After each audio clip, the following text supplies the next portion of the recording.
Yun, good morning mga paps. At ngayong araw ay magbablog tayo tungkol dito sa Smash 115 ko. Pero bago ang lahat ay nagpapasalamat ako sa Panginoon kasi maganda ang ating weather ngayon, mainit siya. Kaya tiyempo tayo makakapag-vlog dito sa labas kasi mga nakaraang araw kasi ay laging umuulan dito sa amin sa Mindoro mga paps. At yun na nga mga paps, shout out muna sa lahat ng viewers ko dito at supporters sa aking YouTube channel, itong Paps Jello. At maraming salamat mga paps, shout out sa inyo at mag-ingat kayo palagi. At yun na nga mga paps, kasi itong Smash 115 ko ay after 7 years at 9 months ay nakaramdam ako at ngayon ko lang naramdaman talaga ang pagwigil ng kanyang manibela. Pag binitawan mo siya na tumatakbo ka ng 30 to 20 nagwiwigil talaga siya, parang hindi siya mapakali. Yun yung yung pananalita ko, hindi siya basta wiggle siya, gumaganyan siya mga paps. And then sabi ko, ano kayang problema nito, kasi ngayon ko lang talaga naramdaman sa tinagal-tagal. At yun na nga mga paps, inisa-isa ko siya. Sabi ko titignan ko muna kung kaya kong solusyonan. Pag hindi ko kaya dadalhin ko talaga siya sa mga expert ba, kasi tayo syempre motor natin yan, kailangan meron din tayong alam pagdating sa ating mga motor. At yun na nga mga paps, unang ginawa ko tinry kong itaas itong yung front tire, and then inalog ko dito mga paps. Okay naman siya, wala naman naging problema. Pag inaalog ko, wala naman siyang alog sa tipos niya. Ito okay naman siya. And then tinry ko siyang iganyan, ay okay naman ang play niya pag nililiko. Yan mga paps, maganda siya, bumabagsak siya talaga. Yan.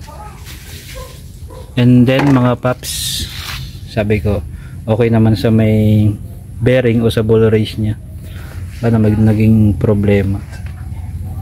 At dito sa kanyang rim, okay naman, wala naman siyang bingkong. At sa kapit ng gulong naman sa magkabila dito, ito, kung mapapansin nyo mga paps, okay naman siya.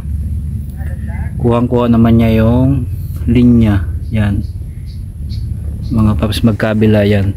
And then kinay ko rin sa ulihan, okay naman siya. Ganon din ang pagkakakapit ng gulong. At sa rim okay naman, wala namang problema. Sa rayos okay naman, maganda naman, wala naman lumuluwag.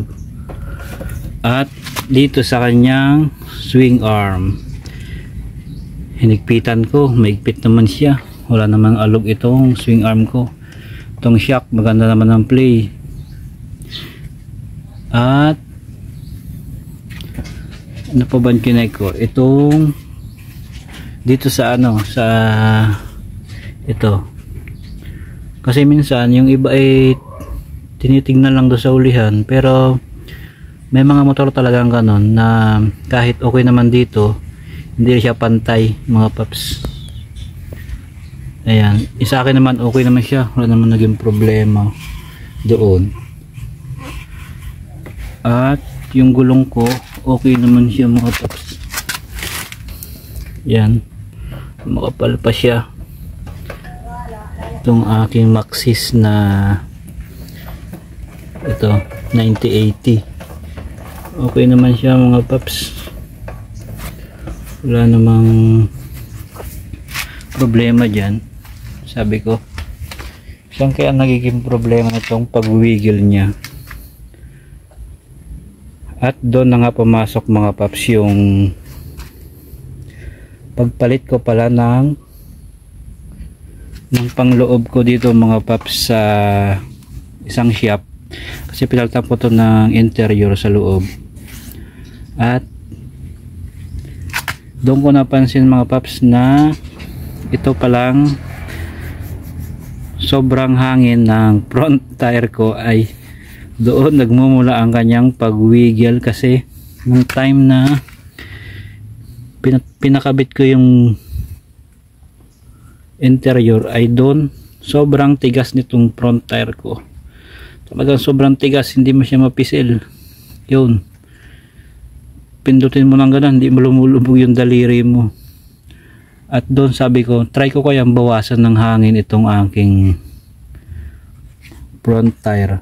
Nung binawasan ko mga paps, yun, sabi ko, dito lang pala nanggagaling ang pagwiggle ng aking manibela. Kaya yun mga paps, binawasan ko siya ng hangin at tamang tama lang.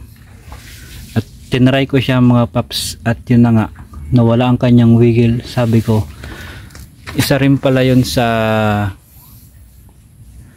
dahilan kung bakit nagwi-wiggle ang manibela mga paps. Sabi ko, ako din pala makakatuklas kung ano ang pinanggagalingan ng wiggle ng aking smash. Kaya hindi tayo napagastos mga paps.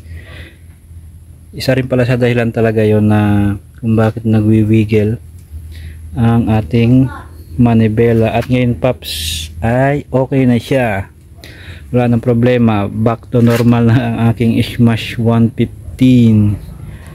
At yon lang mga paps, sana makatulong din sa mga smash user dyan na nagka-problema ng wiggle. Basta check nyo lang lahat mga paps kung saan nanggagaling ang pagka-wiggle nya. Isa-isahin nyo kasi matutuklasan nyo din. Para sa sunod, alam nyo na yung mga dapat gawin dito sa mga smash natin. Kasi sa panahon ngayon, mahal din ang magpagawa o mga pyesa ng smash natin. At yun lang mga paps, no? Dito ko na tatapusin ang aking vlog. Yun lang, maraming salamat. Shout out sa lahat. Ride safe.